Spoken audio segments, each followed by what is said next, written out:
I'm just going to talk about periodontal treatment at Dental Garden. So usually we see the patient for their first checkup and clean, so that's your normal 011, 114,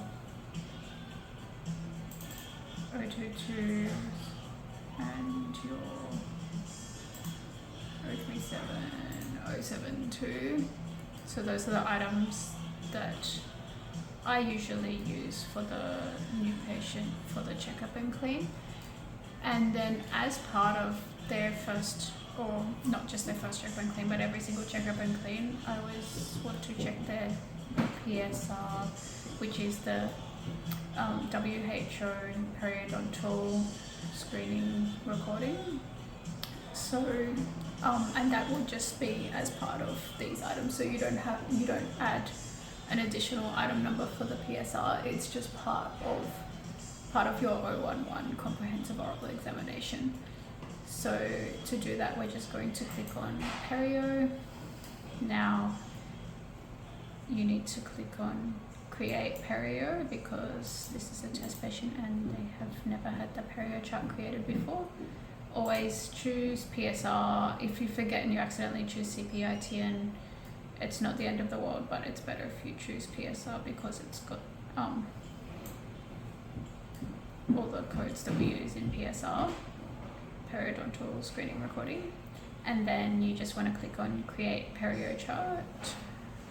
Sorry, I hope you can see that. It's a bit...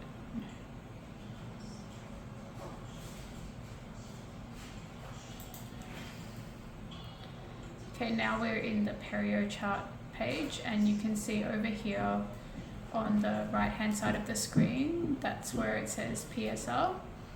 So that's the only part that I'm going to do during their regular checkup and clean. So I don't go into any of the Perio chart during the checkup and clean. We'll just do the PSR code just to get an idea of their periodontal risk, and it will tell us whether the patient probably has periodontitis or not. So for PSR, you can see all these codes. I'm just going to go through what the codes mean. Firstly, see how there's 6 boxes. So the first box here is tooth 18 until 14. Just goes across the mouth. The second box is tooth 13 to 23.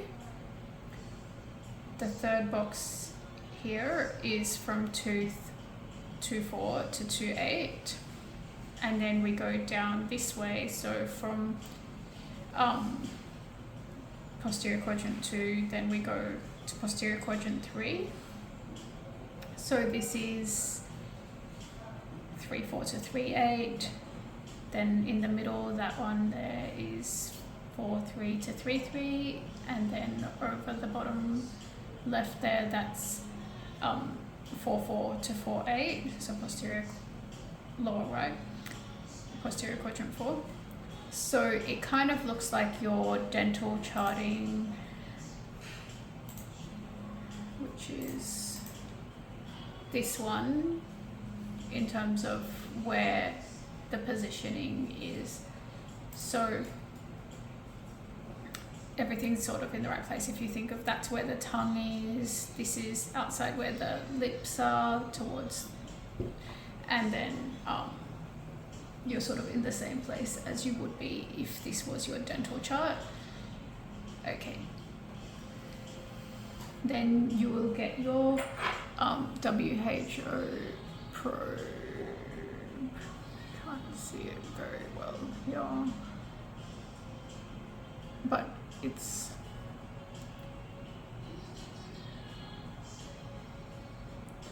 I'm not even gonna try. Basically the WHO probe is in all of our checkup and clean kits and our examination kits, and it has got a little ball on the end which is meant to be 0.5 millimeter, and then it's got 3 millimeters of silver color, then you've got 2 millimeters of black color, then you've got another 3 millimeters of silver, and it's got a line, and you've got another 3 millimeters of silver and another line. You can search up online what it all means, but basically the start of the little black portion, the 2 millimeters of black portion, so where that just very starts, that is 3.5 millimeters, and where it finishes, that's 5.5 millimeters. And then how that relates to this coding is, if when you are inserting the probe into the gingival sulcus and you get within that thick black portion of the probe, so you're between 3.5 millimeters to 5.5 millimeters periodontal pocket depth, then that's going to be a code 3.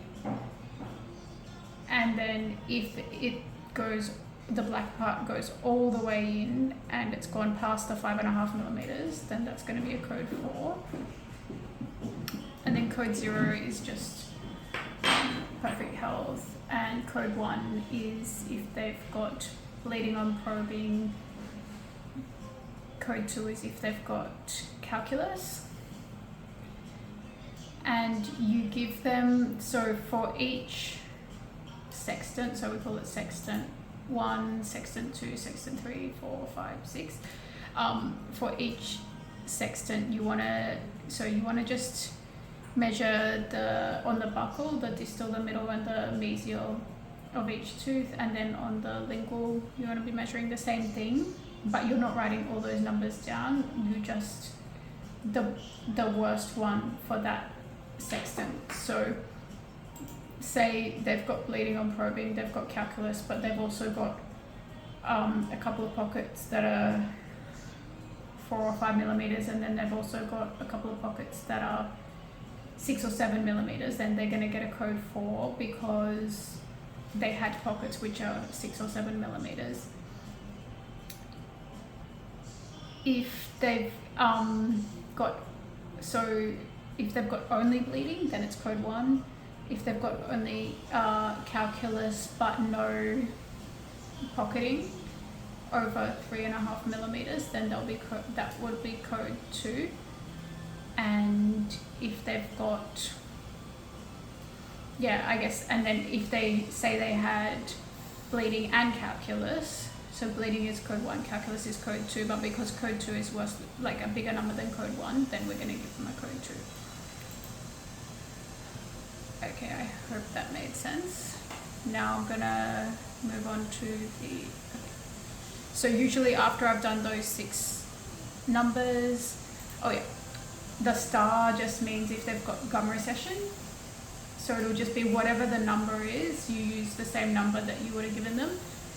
But if you use the one with the star, that means that they also have gum recession. And the X means that they have no teeth in that sextant. So say they've got no teeth from 1/8 to 1/3 or something, then you're going to put an X in it.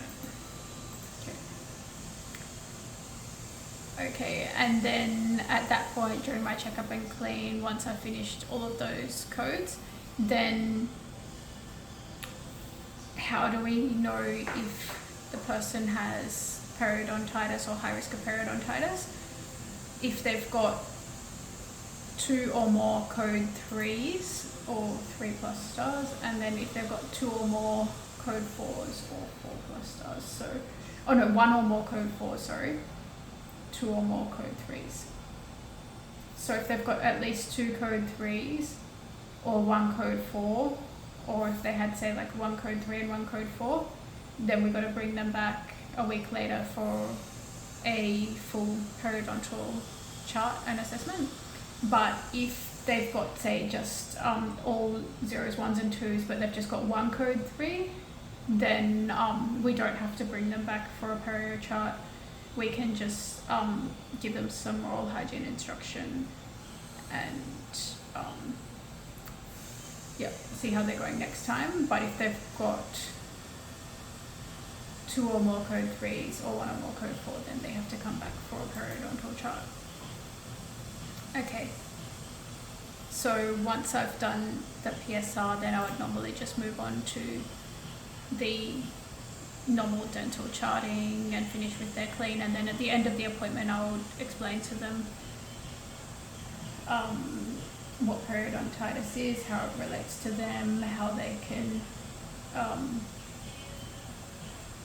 prevent it from getting worse and reduce their risks, and the oral hygiene instruction, how to clean their teeth, all of that, and book them back for periodontal therapy in about a week's time. And I would, at that point, I would, so this is all happening in the consultation room when I'm explaining the oral hygiene instruction and what periodontitis is and everything. We do have a flip chart which does have some explanation, well not explanation but just pictures which you can use to help the patient understand what it is. And normally I explain to them that, you know, the gum can reattach to the teeth a bit, but the bone, once you've lost bone, it's not going to grow back, and you want to avoid losing your teeth in the long term. If you lose too much bone, they're going to get wobbly and fall out, even if you don't have cavities or any other problems with the teeth. So you really want to nip this in the bud and take care of it. And it's good to also let them know that it can be chronic and it can be an ongoing thing, that they might have to come to the dentist, you know, 4 times a year instead of twice a year, and just to give them a heads up so they don't get a surprise later on. And when I'm doing the quote, so then you go in plan. So then in the plan, I do have an operation for Perio. I have 2 operations for Perio. So there's 2 ways that you can generally tend to itemize periodontal treatment for the initial treatment for active periodontal therapy. So my favorite one, because it's easy, is, might not be able to see that, I'm just going to zoom in. Oops, you just saw my face, but that's alright. Okay, so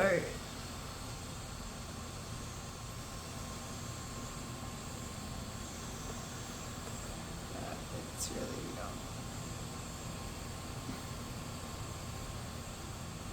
okay, that's better. Okay, alright.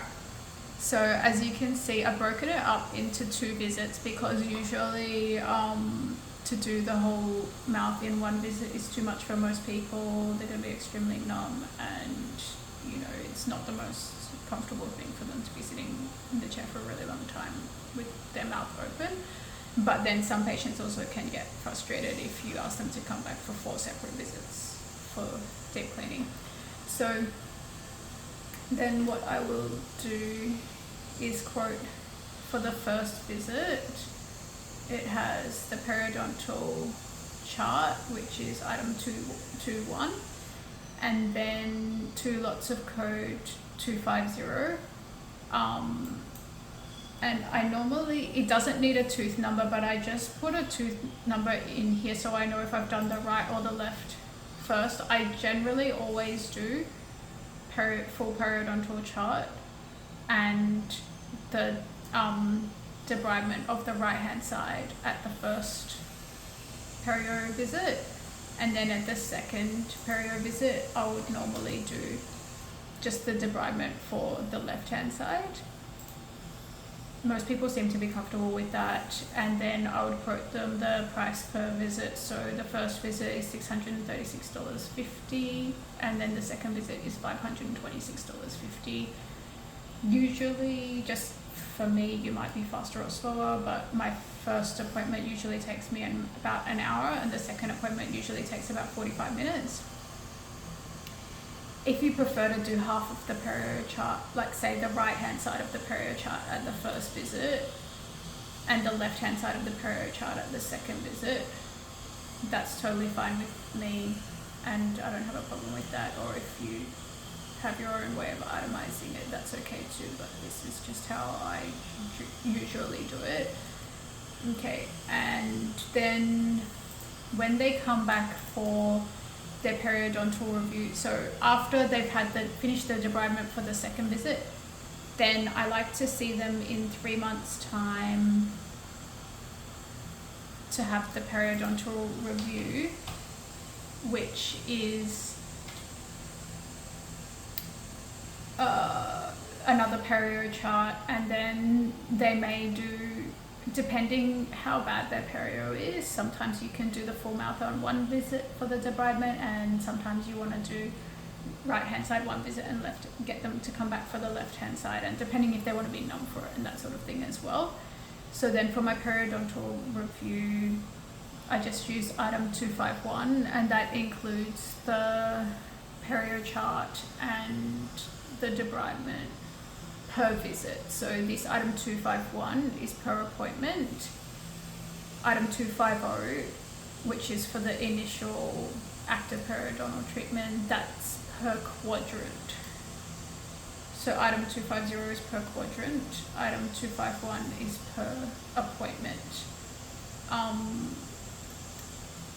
I'm not sure if I'm going to keep this price or not because it's a bit low, but feel free to just adjust it to what you think is reasonable. But yeah, so that's $336.96 per visit, and the patients usually tend to be satisfied that that's a reasonable price. Okay, now there is another way you can itemize it, because sometimes you do the health insurance quote for this. So if you want to do a health insurance quote, let me just zoom out so you can actually see.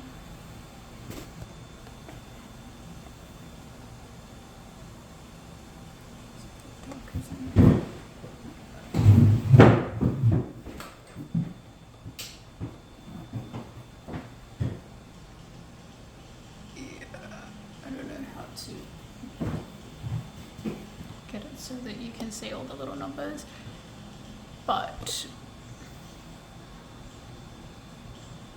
it's not really helping. Anyway, so some health funds don't want to cover item 250, especially if the patient doesn't have major dental cover. But if they have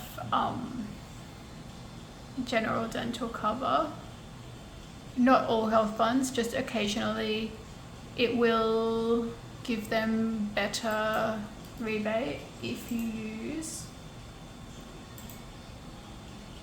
this one here. So if you look over the right hand side, I've got in operation, and on the third page, zoom out a bit more. So on the third page of the operations, there's one called Perio-222 per tooth. So over here, I'm just going to create a new plan. So what you can do is you can create 2 separate treatment plans for the patient, so you can do an insurance quote. And then I'm just going to click on it, and you can see it's empty, and then I'll click apply, generate plan, but it won't have tooth numbers in it. So if you want to get the quote from the insurance and you haven't put your tooth number in, then it's going to come back as 0. They won't cover it without the tooth number, so you have to put your tooth numbers in. And that's why I don't tend to use this one, because it's just, you got to know which teeth you're doing and stuff before you quote it. And then you click here, more, create quote, and then we're not at reception, so it's not going to let me do it, but you just would, so then you've got all these items here, and sometimes it won't let you create a quote with more than, I don't know, 10 or 15 item numbers as well, so it can get a bit weird. And then you would click on high caps, and if we were at reception, then that would send it to the high caps machine, and they can scan their card and see how much it's likely to give them back. Okay.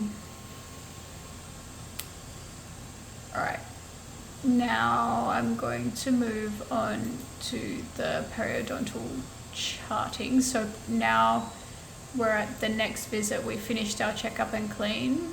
We've made them an appointment for perio for a week later, and they're here in front of us now, and we're going to do our perio chart. Okay, so just pretend that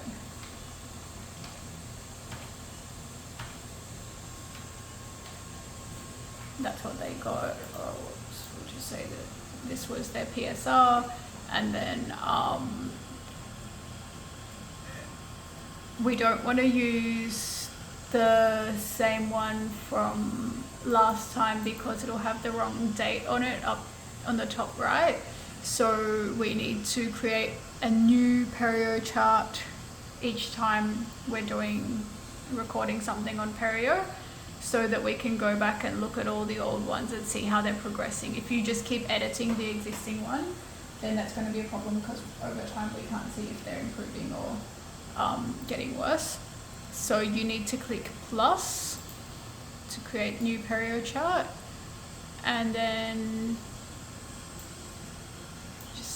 I intend to just change the PITN to PSR, but for your perio chart it's not really going to make a difference. Then it gives you some options here. Let me just zoom in a little bit for a sec. And then that just lets you choose what you want to copy from the previous perio chart. So I think the presets are it copies the recession, mobility, suppuration, and furcation. I normally just don't change them, but I think something like suppuration and mobility, that can change over time, so you might not necessarily want to include that. Even, yeah. Furcation and recession usually doesn't change much, but you can like remove it or add it. But yeah, bleeding and probing depth, definitely you want to be recording new ones. Okay, and then you can just click on create perio chart.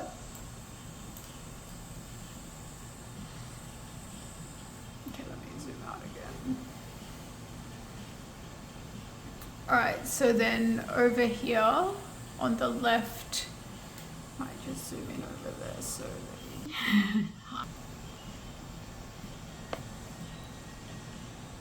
there we go.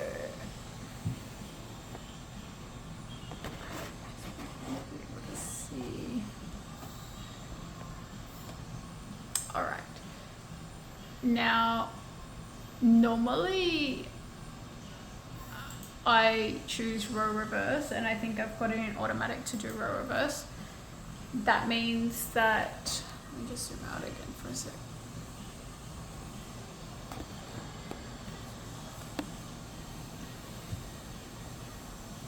That means that when you go across the mouth, you're going to go distal of 1/7 buccal all the way along the buccal to the distal of 2/7 buccal, and then if you're in row reverse, it's going to go on the lingual of 2/7 or 2/8, sorry, what am I talking about? But anyway, so it'll go to the distal of 2/8 lingual or palatal, whatever you want to call it, and then go across the lingual back to the lingual of 1/8 distal, and then it'll take you to the buccal of the distal buccal of 4/8, and then if you keep adding the numbers in, it takes you across to the distal of 3/8 on the buccal side, and then it'll go across, switch across to the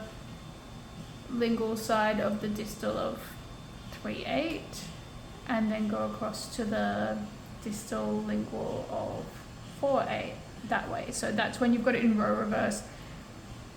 I just find that's an easier way to do the chart because I mean, partly I learned it that way at uni, but mostly you don't have to from here then move all the way back to the distal of 1.7, you're already on the 2.7. You can just continue around the 2.7 and it's kind of got a nice flow to it.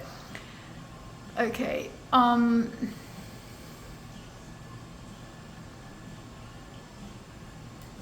If you don't like to do it that way, that's okay. You can just click movement and click per row or per quadrant or however you like it, and just maybe play with it a bit to see where the numbers are going to end up, so that you don't get a nasty surprise and have to. There's been a few times where I haven't noticed, and then I'll just take a screenshot of it and then make a new Perio chart and copy them all into it, but it's a little bit frustrating, so preferably you want to get them in the right places to begin with. Okay, now the movement, auto and manual. So auto, I usually have it on auto. That means that you can put any number up to 9. But if you put 10, it'll just come as a 1 and a 0 in the next. So I might just do that again. It comes as a 1 and a 0, like in 2 separate boxes. So if there's a number 10, and this is for the dental assistant to know as well, they have to click manual, and then you can write, and then you got to click back on it. And now I can write 10. And then you have to tab in between each one if you do manual. But if you, and then, so after you've done the 10, and then if you can see you're going back to, pockets that are below 10, then it's going to be easier for everyone usually. If there's mostly pockets below 10, to just go back to auto, and then it will just progress to the next number. So, and now you can see it's gone to the distal of the 2.7 like that. Okay.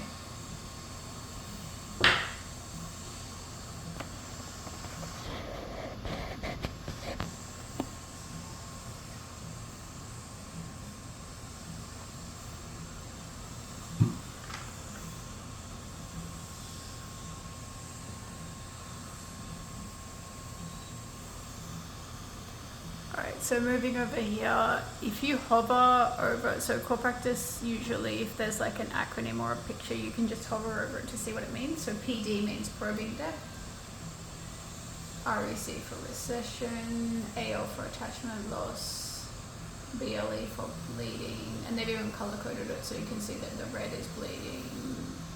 Then you've got suppuration is kind of orange, plaque is yellow, mobility, furcation. So for most patients, I normally only need to do the probing depth and the bleeding. If they've got recession, I'll put in the recession in the charting as well. If there's no recession, then I'll just leave it blank. Same with if there's no suppuration, I usually leave it blank. Mobility, I'll just put it in for the teeth that have it. And same with furcation. We have a neighbour's probe. If you need the neighbour's probe, just ask the girls to show you the Perio instruments. And that's the sort of the curly probe that you can measure the furcation with. Okay, so with the, I think we've gone over probing depth already, so that's the first row. And then, so probing depth sort of, it's nice how it highlights in red any pockets that are 4 millimeters or more, and anything that's 0, 1, 2 or 3, it'll just stay blue. And then recession, it just gives all the numbers as red, but it doesn't make a square box around it. And then for bleeding, you can just click on the areas that are bleeding, or you can do it as like 0s and 1s. So 0 means no bleeding, 1 means bleeding. So if they've got, say, it's bleeding all surfaces from tooth distal of tooth 5 to the mesial of tooth 1 then the dental assistant can just be like 1 1 1 1 1 1. Generally, as the dentist, you can just say, okay, we're going to do probing depth first, and then the dental assistant should know what to click on. And then you can say, okay, now we're going to do recession, now we're going to do bleeding, and just so that they know which ones you're actually calling out.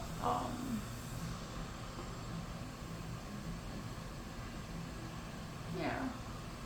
Okay.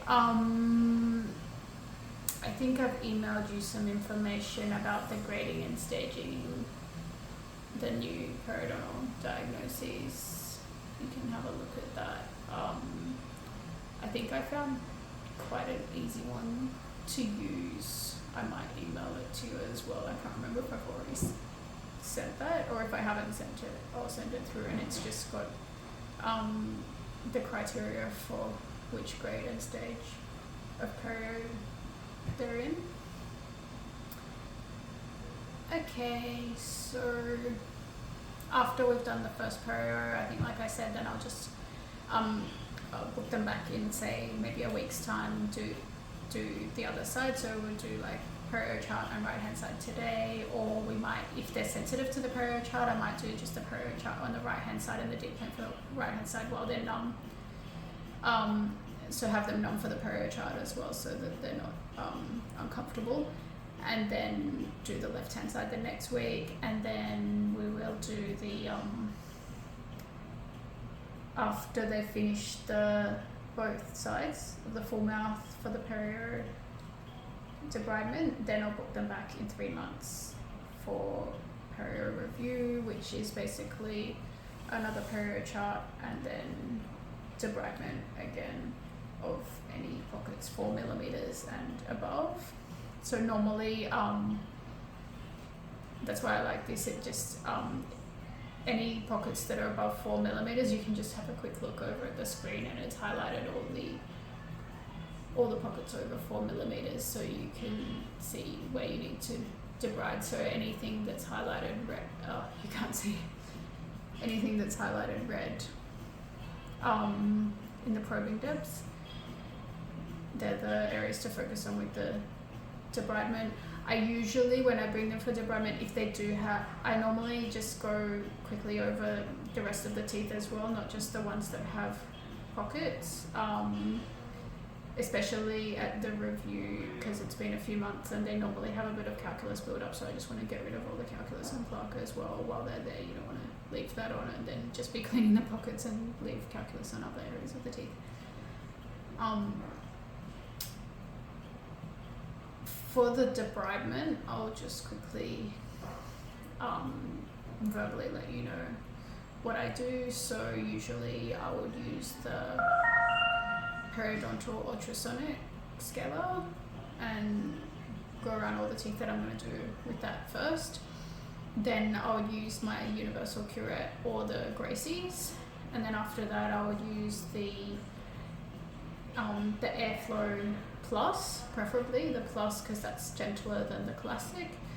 And after that, before the Plus and after the Gracies or the curette, I would tend to use a Savicol in a monojet just to flush all the pockets with Savicol, just to help, kill any bacteria. And also when you use the Airflow, it tends to create quite a bit of aerosols, so you want everything nice and clean before you use the Airflow.